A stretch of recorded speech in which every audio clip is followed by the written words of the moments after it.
Hey, it's the Fort Worth Playboy. Playboys Bunny. And welcome to our podcast where we discuss pickup, game, relationships, and... Sex.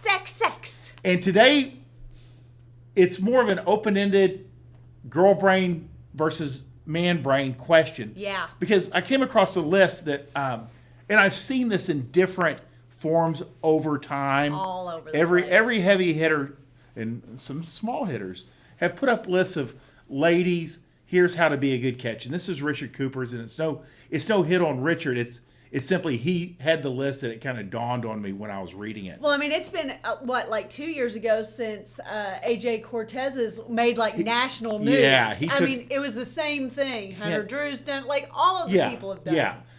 And it's, what men like in women, pretty universal. Kind of like, so. It's a good universal And I'll list. read it real quick, and then we can work off of it. Number 1, know how to cook. 2, fit and sexy. 3, don't be promiscuous. 4, don't be a nag. 5, be tidy and clean. 6, don't be a single mom. 7, have great friends and family. 8, don't have debt. 9, be pleasant. And 10, support his purpose. But and all of these are good these lists. are all solid things. But in my mind, and knowing girls don't think like this. Right. This is a man's way of thinking. Yeah, I reached out to Bunny when I read. I was like, because guys will see a list, 5 things to be a high value man, and they'll start checking those things off. Right. And they'll actually okay, I need to have a good paying job. I need to have a skill. Yeah. I need to go to the gym. They're like, oh, I'm failing in that area. Yeah, exactly. Oh, I'm doing that one. Exactly. Oh, I'm not doing that one. I could do better in this one. Yeah. And men actually take action on the lists. But for women, and you see this on some the interviews where they're asking women, what do you bring to the table? And they're like, me! Exactly. And that's what? And this is a question then. Uh-huh. For most women, do they think just my presence in his life is enough? It's the gift that keeps on giving. In their heads, they do. Okay. In their heads, women think exactly that way. This list, and the lists like it, are things that we are taught in pieces by our grandmothers, by our mothers, by our fathers, by watching the people in our lives interact with one another and deciding what we do and don't want to be or live like. So I think that we just approach these kinds of lists differently. Women don't think about making a list as to how to get them the best husband possible. Let me ask this. Let's say a girl is mid-20s. She wants to get married. Things aren't working out for her. Does she say to herself, I really need to brush up on my cooking? No. I need to get in better shape. Because this is what, and let's just say all of these things here, I need to not spread my legs for every guy. I need to watch my spending. Yeah. Because knowing what we know, when girls decide they really want to get serious, along the lines, they work on nothing but their appearance. Right. Which makes sense because even in our business, girls come to us and say, I want to look my very best. Exactly. And we work on their appearance. Exactly. So, or I want to be my very best and we work on their appearance. So I think that might be where the disconnect is. Because for men, the attractiveness for men is not just appearance, but so many of their characteristics. Right. And for women, it's appearance. And then if any of this stuff still is there. Well, make no mistake, women think that you value their characteristics also. They just think it's a different set of characteristics. Give me an example. Women think that instead of knowing how to cook and not being a nag and being clean and tidy, they think that you actually desire them to be intelligent and good conversationalists and to have high degrees and to be boss babes and to be successful in their industry. Which is really projection. Yes. That's very interesting.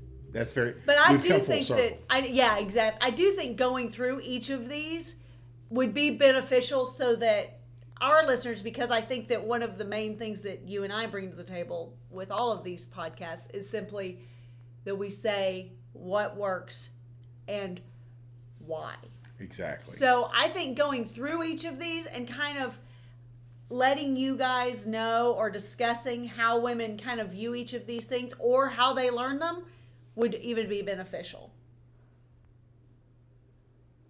Why is it so important for women to demonstrate that they know how to cook? No. Okay, so like women are only taught that it's important to learn how to cook from like people like a grandmother or an older aunt or someone who genuinely understands men and that keeping a house and keeping your man happy and full is important. Mm-hmm. You know, if your mother or if you didn't have much of a motherly figure at home, you know, you're not going to pick up. If your mother was working all the time and just did fast food, you're not going to pick up the lessons. She can tell you all she wants to.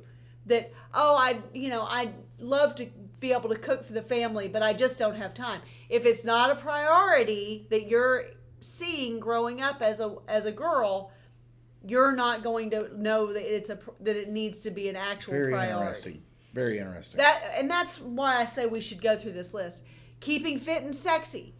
I think that this is more one that girls pick up later. Because when you're younger, it's more about, are you sporty or are you not sporty? You know, are you into sports and athletics and stuff or are you not? And there are definitely two completely different camps, you know, when we're still in school. And I talked to you, too, about me realizing very early on, guys that are naturally athletic, it is a high value thing. And it's respected. And like, there was a girl that I went to high school with that literally was the best natural runner I've ever seen in my life. Yeah. Like, incredible times. And she couldn't have been less interested. Right. I mean, the most uninteresting thing to her that you could ever imagine. She liked horses and her girlfriends and socializing. Yeah. The fact that she was like capable of being a national world-class runner held no interest whatsoever in her mind. You know, for sure. You know, whereas a guy would have taken it and literally, you know, ran with it or at least explored it. It was right at that moment I realized the values are different. That's you know? fascinating. And it definitely applies here because I think that women, girls, females only really kind of discover the fit and sexy aspect once you feel the need to be fit and sexy. It's kind of like the old saying that girls only own black panties if they know they're going to be seen. Yeah. It's the same kind of thing. It's only kind of once sexual stuff is on our radar that we become more actually body conscious. Fascinating. And I would say certainly with social media, it's a lot more so. Yeah. Don't be promiscuous. I think that this is an interesting one because literally we are raised from birth to kind of keep modesty in check and not, you know, give it up to everyone. But at the same time, the older we get and the more we try to look for a man to marry or to, you know, have children with and to have that whole timeline with that we talk about so often, you almost have to be promiscuous. It's the way it is. It's a double-edged sword. You actually have to fuck around and find out to be able to nail down a guy that is worthwhile. That's like we've said, these girls will go serious relationships only, no hookups. Well, all relationships start as a casual encounter. Yeah. They start with attraction. Yeah. Period. Yeah. Whether you are of the mind to have sex or be sexual before marriage or not, you have to start with something, and you start with attraction. If you are among those who are okay with having sex at least, or do have sex before marriage, then promiscuity is just part of it. Exactly.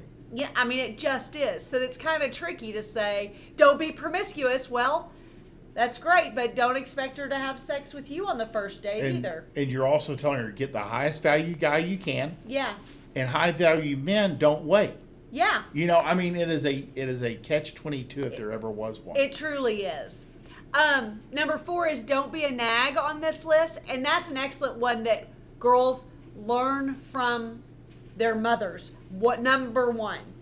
They learn it from their mothers. If their mothers are bitchy, nagging, horrible women, that's how, and their fathers take the brunt of it, that's probably how she's going to behave. And that's funny because I've seen this in a different form that made more sense to me, and it was, if her mother is hateful to her father, get out of there. Yeah. You know, and 1,000%. it's a trickle-down effect. Yeah. 1,000%. And I have to tell a story about my own parents.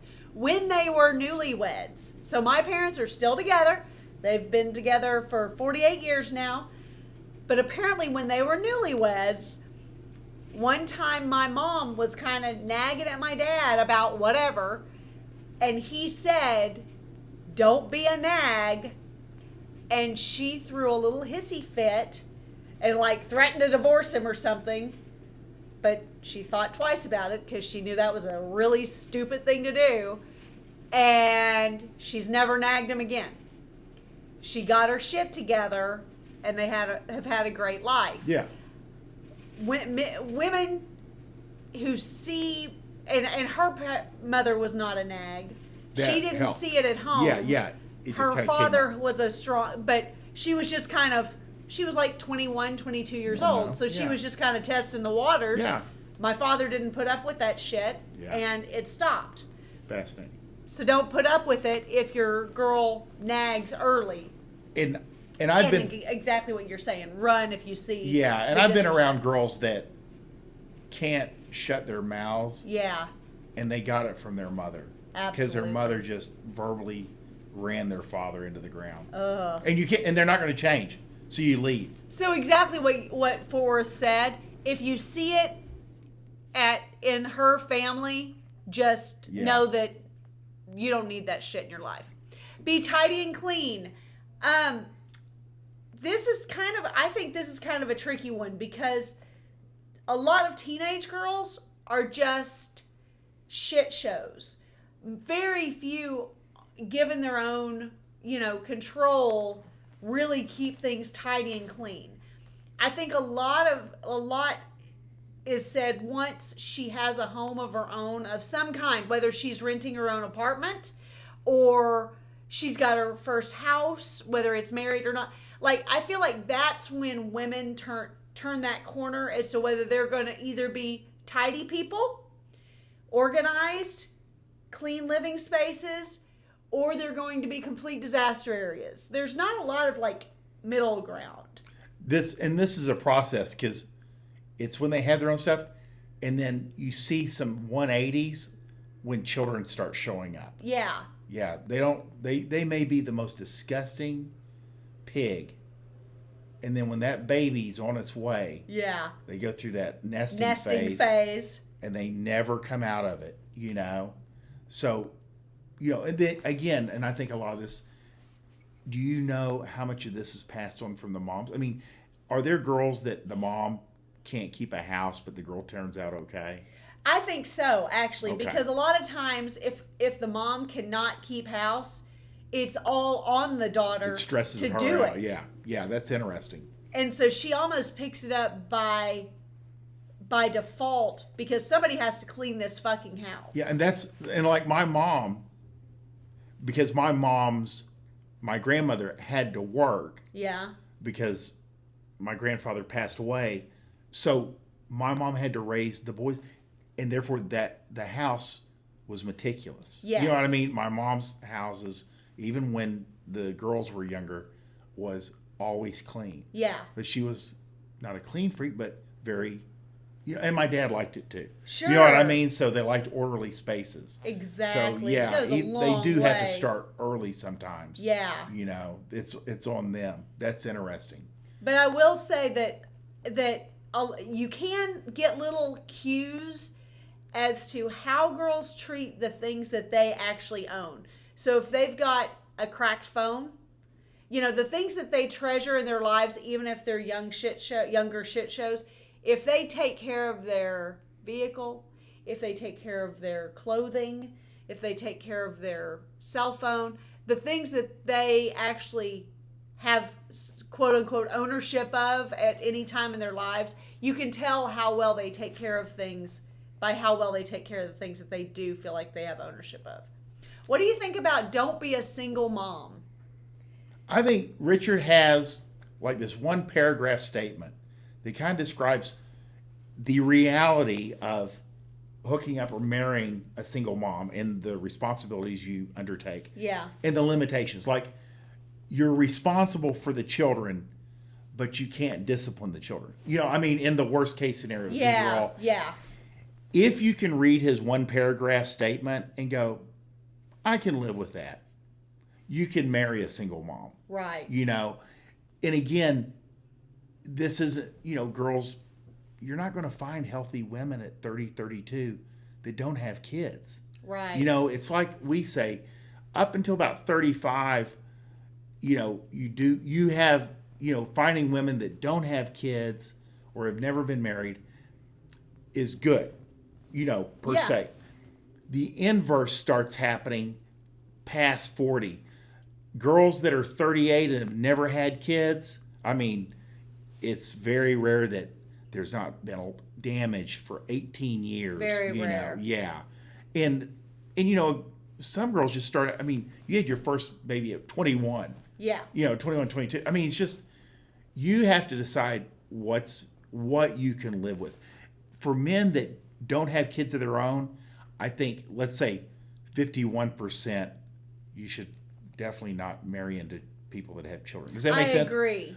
But if you do have your own kids, 51% for women that, it's guys that have had kids, they get it. Yeah. You know what I mean? I think it'd be much so. harder for a man without children to marry a woman with children, and balance all that. But there are the rare exception men also who haven't had children yet, but are excited to have a family. Exactly. And they are the ones who go gung-ho. It's not that they're trying to take the place of their biological father, but they're wanting to be the best stepdad they can be. Yeah. And those guys, these single moms hit the jackpot. And the single mom thing is truly, it's a case by case basis. It absolutely is. Yeah. Absolutely is. Have great friends and family. It's funny. Yes. I've never seen this. I've never seen that on a list. But it's an indicator that we talk about a lot about the lack of damage in a girl. If she has good girlfriends and good relationships with her parents, especially, but her family as a whole. What Richard's probably not saying here, but he means by this, is if she hangs out with a bunch of whores, she's probably a whore. Yes. Yes, this is a short way of saying that. Yeah, this is a nice way of saying it. I think Which Richard, he's not really known for saying things in nice ways. ways. He usually says if she's a whore, she's hanging out with whores. But that's one thing you have to know is like, if your girl professes to be innocent, responsible, blah, blah, blah, and all of her friends are dope heads and club girls and soft hookers. And she doesn't have a great relationship with family. Yeah. She never sees She's them. not the only one, because girls that have their shit together make those girls uncomfortable. Yeah. And those girls make girls that have their shit together uncomfortable. It's true. And this is another one that I've never once, whether casual or serious, a girl's financial status has never crossed my mind. This is a relatively new thing. Yeah, talking about don't have debt. I'd say even in the last 5 years, maybe with the more education, it's become more of an issue. Right. I'm 55, up until about 51, 52, I'd never heard a man be the least bit concerned whatsoever about his wife or girlfriend's, Yeah. financial status when they met. Yeah. It's really irrelevant Yeah. in my mind. I think that this is more of something that has come across from our generation's parents telling girls, get your job, have something to fall back on, earn your money first and all this kind of stuff. We're just amassing a bunch of school debt primarily.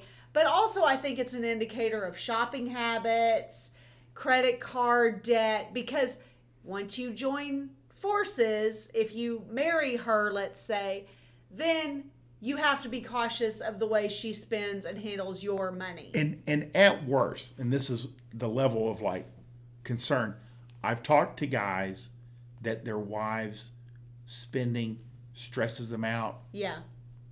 But they ain't going nowhere. Yeah, good point. They're not beating her with a stick. They're not taking away her credit cards. Right. These guys know what that woman didn't just start spending the day after they got married. Right. Good point. Every guy that I know that married a spender was well aware of it. And so they kind of have to balance that out, Good point.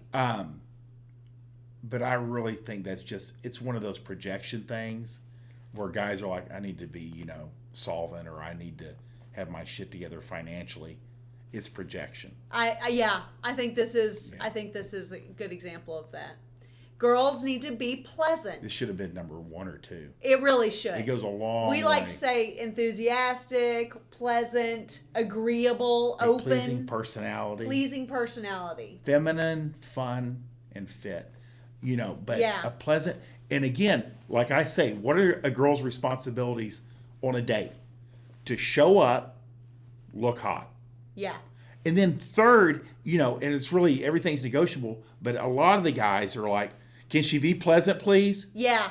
Because they've ran into unpleasant women. So many just bitches. Yeah. And so many women go up 1 to 2 points in attractiveness by personality alone. Think of how many girls, if you just passed them on the street, are fine, but they're pretty just neutral in attraction. I mean, but then you get to know them for one reason or another. Maybe it's work, maybe it's through clients, maybe it's through a dating situation. And she's got a great personality. I mean, I definitely feel, honest to God, I feel like I fall into this category in a lot of ways because I've got a great personality. Yes. And so people are drawn to me more, but it's not because I'm like a Hollywood model. Or whatever. It's because I'm one of those who my personality makes me cuter. Well, go ahead. No. I mean, I think that girls who are taught at an early age that matters, and that being agreeable, having excellent manners. I was always taught manners were of critical importance in my family. So I think that goes along with, you can't have good manners and be unpleasant. It doesn't. They're counterproductive. That's good. I mean, again, I lost count a long time ago. The number of girls that I was friends with or friendly with that weren't necessarily attractive on the outset, that became attractive over time simply from their personality being a winner. Yeah. I mean, absolutely. It goes a long way. And that's why, like in our neighborhood, you see these affluent fives. These girls are, when you really look at them, you're like, God dang. I mean, they're just plain. They're plain. They're genetic. I mean, they're in shape, but facially, there's nothing. You expect them to bark, but they're married. They're not dogs. But they're married to handsome, wealthy, old school money. Yeah. And you would literally bend over backwards for them. Yeah. Because they're pleasant. Yeah. They're nice. They're polite. Exactly. They have their kids straightened out. Exactly. They're always good to people. They have their own issues, I'm sure, over time, but they don't air it. No.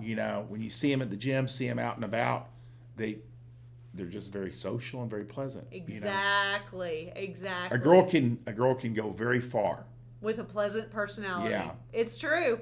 And support his purpose. Men and women were created to complement one another. Women were, biblically speaking, created to support his purpose. Whether you believe that or not, whatever your belief system is, women are genetically designed to make your life easier. Right. A help me. Yeah. And so it's and whenever she becomes unpleasant or bitchy, a lot of times it's because she's trying to fight that ingrained wiring to be helpful for you. We're supposed to be agreeable, support you, take the load off of your shoulders, so that you can. And I just tweeted this a few minutes ago, something along the lines of, let me see if I can quote myself, but something along the lines of, most men who are truly successful are successful on their own, but they're successful also because they have a woman in their corner who's taking a lot of the minutia of life off their shoulders so that they can focus on their mission. And I'll add, this is old school, and people would not believe this. They're like, I trained out of a medical school. Yeah. Probably, for 8 to 10 years. There were couples that were married, and in that 25 to 26, and she would go to class with him and help him take notes. I could see that. It was, when you say, yeah, my wife helped me get through medical school, they went to class together. Yeah. And the school's like, fine, whatever it takes. Right. Because, a lot of them were on loans, and they would live a normal lifestyle, but they both went to work every day, and she went with him. I didn't know the opposite being true. I never saw a husband with, but there were a number of couples where the wife attended class with the husband, took notes, and helped him. Well, then she can actually genuinely help him study and all this stuff, even if she doesn't have his level of understanding of the material. Exactly. And you talk to some of these, law school. Yeah. The number of guys that are married that when they get into law school and the wife might work, but she's home in the evening, she's keeping the house clean, it allows him to go further faster. Absolutely. Officers in the military, they don't like single officers in the military. No. Because, chasing ass takes time and energy. Right. They want a sweet little wife that can help out. And the wives will say they wanted free labor. Yeah. Not their husbands, but the military. Right, right. And that's just part of it, because women will do things that a man would never do without pay. Exactly. So it really does. His purpose, girls go very far, And you can kind of tell guys that their wives don't support them. Oh, yeah. Oh, yeah. And I don't mean in a polite way as in, I don't worry about what he's doing. He brings home the check. Right. And I'm a happy girl.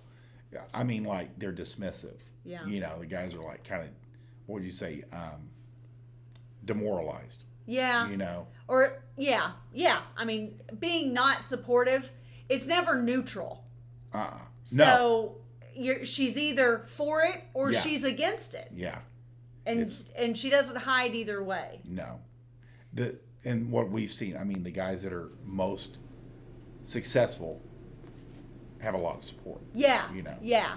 If at the very basis, she's a great cheerleader for him. Exactly. It goes a long way. And I know a lot of guys, when I say stuff like that, are like, I don't need a cheerleader. I'm my own, motivator or whatnot. And I respect that. Yeah. But because there's no neutral, exactly. Would you rather her talking shit about you to your face, about what you're doing, about your mission, about your passion? Or would you rather her going, I am really impressed and proud of what you're doing and what you're building. I'm sure you'll sort it out. Yeah. Yeah. I believe in you. So, that that's a lot of information for one podcast. But we thought that this was such an important list, and especially because, like Fort Worth said, a lot of these lists kind of circulate. So yes, I think that kind of addressing them from truly like an origin point. yeah, And like you said, men look at a list and say, well, I'm not great at that one, but I'm great at this one. I'm not great. Girls don't. I really think that these lists are really mental masturbation. Yeah. Because I don't see any girls ever looking at one of these and criticizing herself. Yeah. She'll most likely criticize the writer or guys, just like the don't be promiscuous. Well, he wants a whore in the sack. Yeah. A virgin at home or whatever and a whore in bed. And it just makes the girls mad, because they're promiscuous. Yeah. They kind of give themselves away. Well, But, you have to kiss a lot of frogs to find your prince. Yeah. That's the real deal. It's the truth. But that's the deal on, what do you say, best practice lists. Yeah. For men, they're excellent. You can write down 5 things, 10 things that you feel that a high value man possesses, and start working down that list, and the guy will look like a different person. He'll be a year. Completely different person. Girls it's here, incredible. it usually is. These lists are probably more of a distraction because it just makes them mad. Yeah, that's very true. Yeah, that's very true. Unfortunately, but that's the real deal from us. and in a way, it helps men what they should look for. Yeah. For a young guy, he's like, I just want her to be hot and fuck me. Yeah. And then he gets hot and fuck me, but she's a fucking disaster. Yeah. So that's probably what these lists are best for. Yeah. It's like, hopefully we can help you by kind of digging into them, though, help you kind of discern from the other cues that you're getting, whether you're meeting her family, her friends, things of that nature, just kind of seeing how she is operating in the world. It'll kind of help you discern how much of these lists apply to your life and what really would make your life a better place to be. If you like this podcast, please like, subscribe, and share with your friends. We would love to know your must-haves on your list of things that you kind of require or required or enjoy about your girl or wife. We love to hear about this in the comments. If you want to talk to Fort Worth or I directly, feel free to sign up for a consult with us. We are your attraction experts, and we love to build solutions with you to all of your relationship challenges. The bottom line is, we want you to win. Bye!